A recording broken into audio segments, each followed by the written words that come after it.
So now I'd like to talk about the research. And first, just to give you an overview of the research, I'm going to highlight two meta-analyses. And for those of you who don't know, a meta-analysis is a statistical summary of a number of other studies. And the first one that was published on self-compassion in teens was in 2018 by Marsh, Chan, and Macbeth.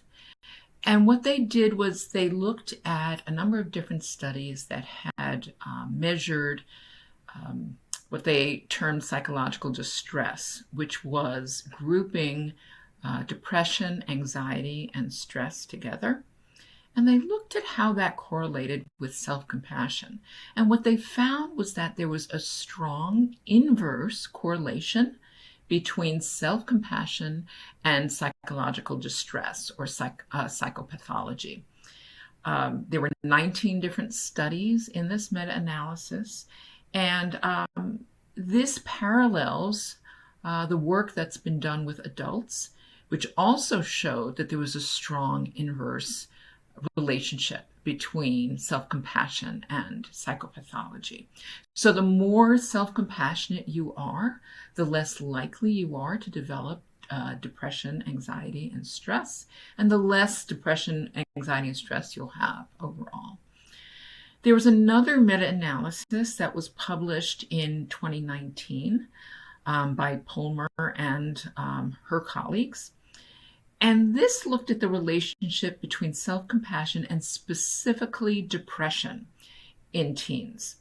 There were 18 different studies in this meta-analysis, and the findings reflected the same kind of thing, which is that self-compassion was inversely associated with depression, and that girls between the ages of 12 and 16 are at a higher risk for low self-compassion and higher depression.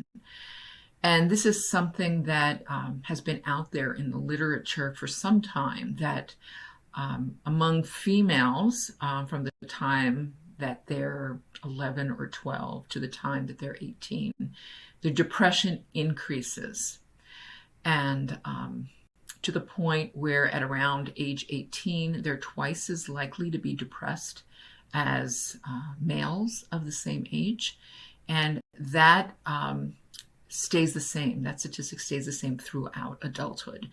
Adult women are twice as likely to be depressed as adult men. And so now I'm going to look at a couple of individual studies. This first study looks again at the relationship between age and depression. So similar to what I was just saying, as adolescents get older, particularly for girls, depression increases. And you can see that in this graph. So on the bottom, you see age going from age 11 or 12 to age 18. And on the left, on the vertical axis, you see depression.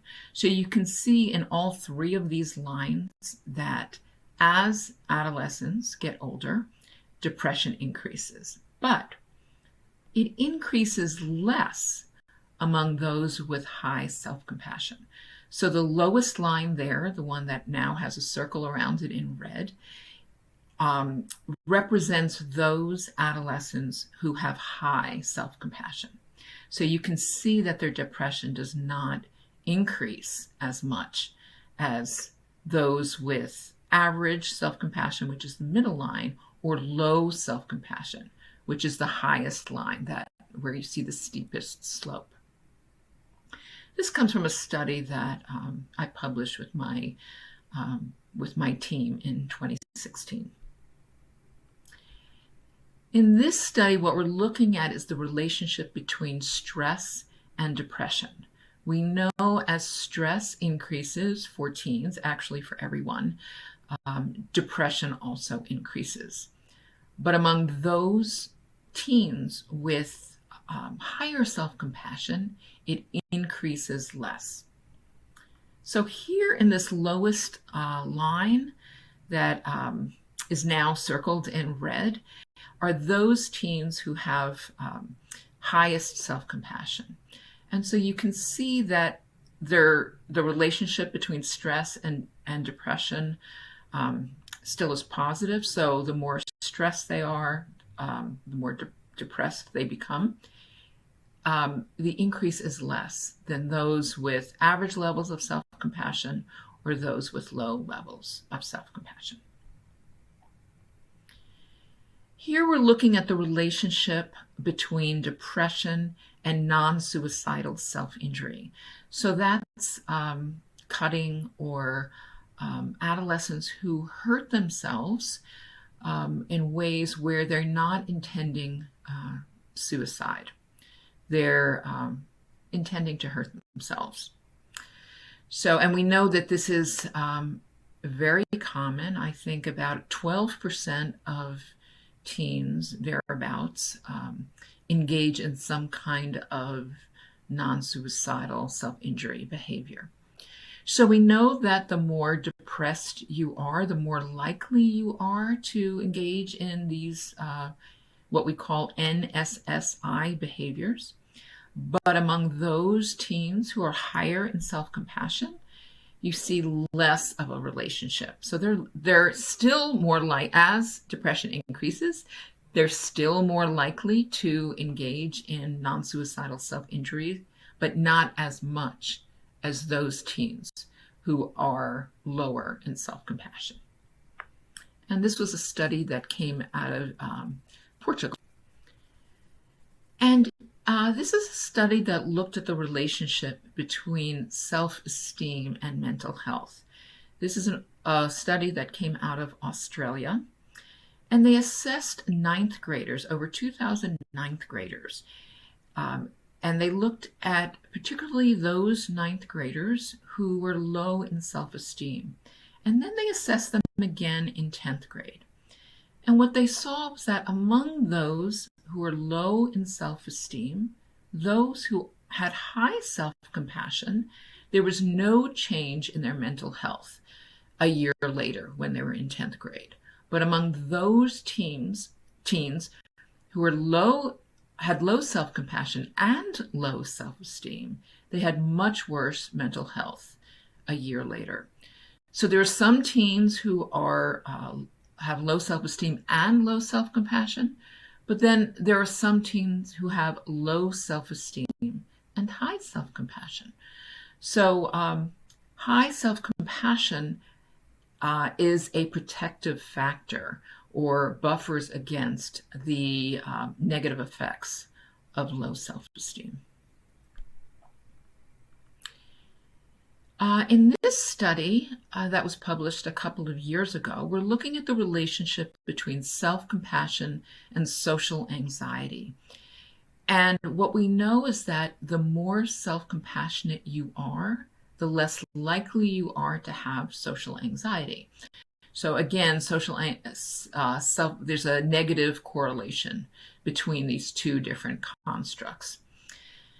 But what we see here are that there's two different things that act as mediators or explain why or how self-compassion influences social anxiety. The first one is fear of negative evaluation. So in other words, there are teens who are afraid of being negatively evaluated or seen in a negative light by their peers. And those teens who are more self-compassionate have less fear of negative evaluation and therefore have less social anxiety. Also, cognitive avoidance is defined as intentionally avoiding your negative feelings that are coming up. So pushing away feelings of hurt, feelings of pain, feelings of sadness or distress. Sometimes we tend to avoid those feelings because they're not comfortable. In fact, they elicit a lot of discomfort. So among those teens who are self-compassionate, who spend less energy avoiding those negative feelings. They experience less social anxiety. So in other words, fear of negative evaluation and cognitive avoidance are explanatory factors that explain why teens might experience social anxiety.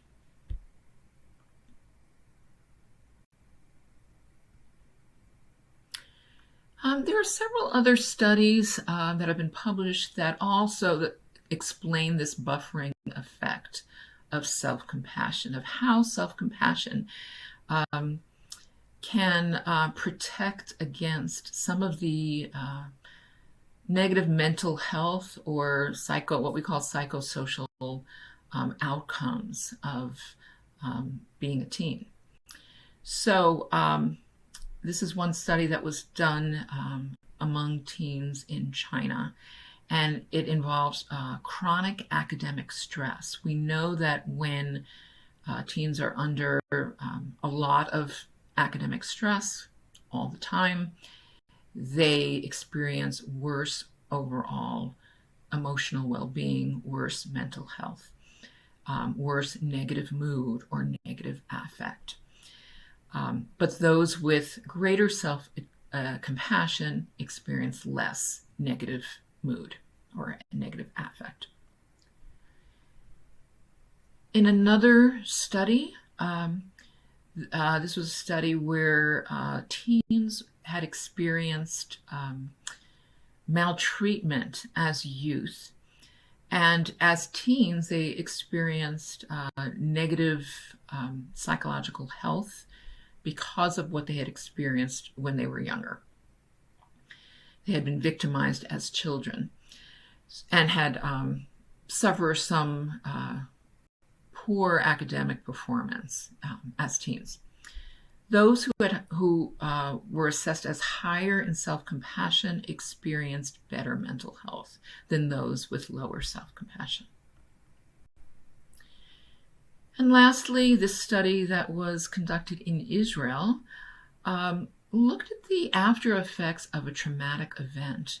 This was the trauma of a forest fire that occurred in northern Israel, and several villages had to be evacuated, villages where refugees had been living.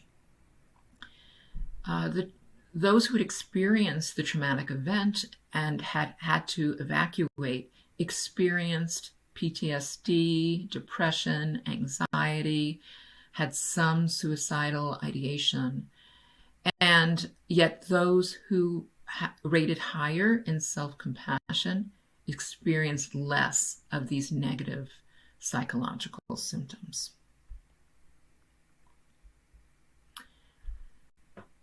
So I'm going to shift a little bit now. I'm still talking about research, but I'm talking specifically now about intervention research. So this is a few studies where teens experienced a program, either a mindfulness program or a self-compassion program. In this particular study that I'm about to talk about, actually it's two different studies. They experienced a 5-day-long retreat, a mindfulness retreat. The program is called I Be Me. And in this program, they take teens out into the wilderness and teach them mindfulness for 5 days. What the results found in this study was that there was an increase in positive mood and an increase in how satisfied these teens were with their lives after the program was over. They also experienced less rumination. So rumination is thinking about and worrying about certain thoughts over and over and over. You know, when you have recurring thoughts in your mind that repeat themselves, you know, and you're dwelling in these thoughts. The second thing that decreased was their perceived stress. So in other words, how stressed they assessed themselves to feel.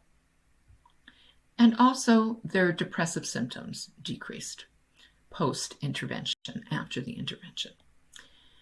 But the interesting thing about this is what was driving these different very positive outcomes. And what they found was that mindfulness was driving some of the outcomes. So mindfulness, how mindful the teens were, or their change in mindfulness from beginning to the end of the retreat, was affecting positively their mood, their positive mood, their rumination, and their stress. So they're experiencing less rumination, less stress, and more positive mood because they were becoming more mindful. But also, self-compassion was driving a number of these outcomes. Because they were becoming more self-compassionate, they were experiencing more positive mood. They were more satisfied with their lives. They had less rumination. They experienced less stress, and they had less depressive symptoms. So self-compassion was actually driving more of the outcomes than mindfulness, even though this was a mindfulness retreat.